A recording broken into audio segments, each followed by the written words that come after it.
the next few minutes, I just want to share with you some circumstances I went through and what God taught me through those circumstances. And it starts with my choice to come here to Wichita State. I never knew the exact reason why God wanted me to come here or for what purpose He wanted me here, but I could feel Him telling me I need to be in Wichita. So I just trusted Him and I prayed about my decision and I was at peace with it. And I was just fine with coming to Wichita kind of blindly and not knowing what to expect. So my first 2 years here, I didn't really think a whole lot about it. But this last year, it's really been kind of tugging at my heart of trying to find the purpose for me being here and the purpose for my life. And the harder and harder I looked, I couldn't find it. Every time I thought about it in the past, I just tell myself, well, I'm here because of basketball. You know, that's the obvious answer. That's the answer that I would just tell myself so I wouldn't think too much into the situation, or it was just an answer I'd tell myself to fill the void.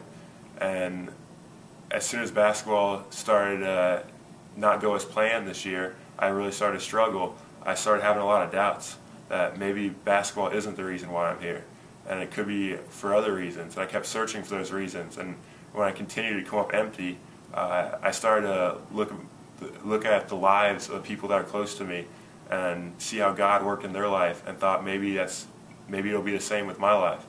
Like one example is my brother, who's about to get married.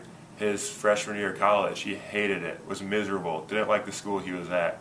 But in that time, he found his soon-to-be wife. So I thought, well, maybe God's going to reveal my wife to me while I'm here at Wichita. And the search for that isn't going so well. So I thought, well, maybe it's a career. Maybe God's going to show me what job He wants me to be in as soon as I get out in the working world. And I still haven't declared a major. I have no idea what it is that I want to do.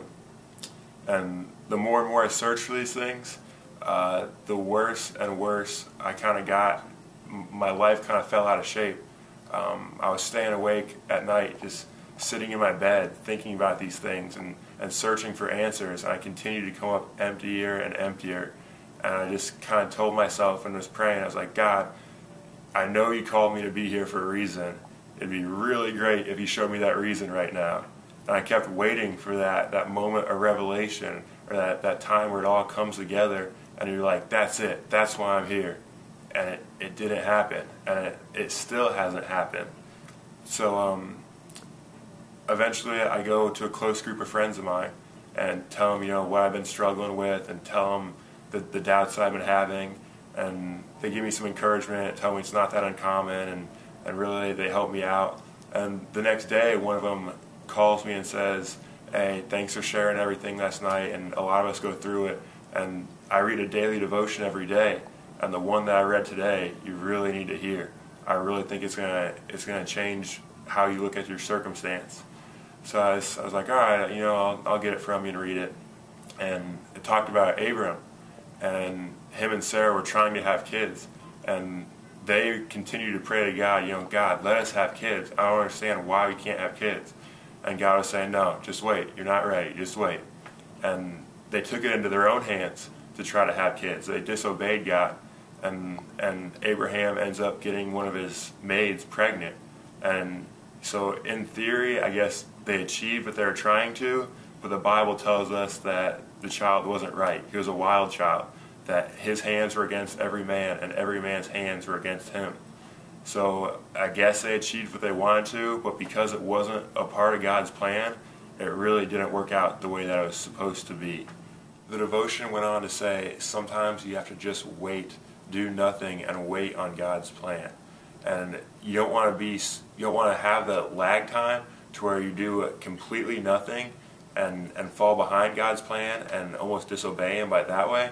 But you don't want to do what Abraham and Sarah said, as far as taking matters into your own hand and trying to force God's plan. Because in reality, there's nothing you can do to try to speed up God's plan. It's going to happen when God wants it to happen. And in Jeremiah, it talks about, God tells us, for I know the plans I have for you, plans of wealth and prosperity, plans not to harm you. And that verse, if you read a little bit further down, it talks about you have to seek God and seek Him with your whole heart. So that's something I've been trying to do more of lately. read my Bible daily, constantly be in prayer multiple times throughout the day.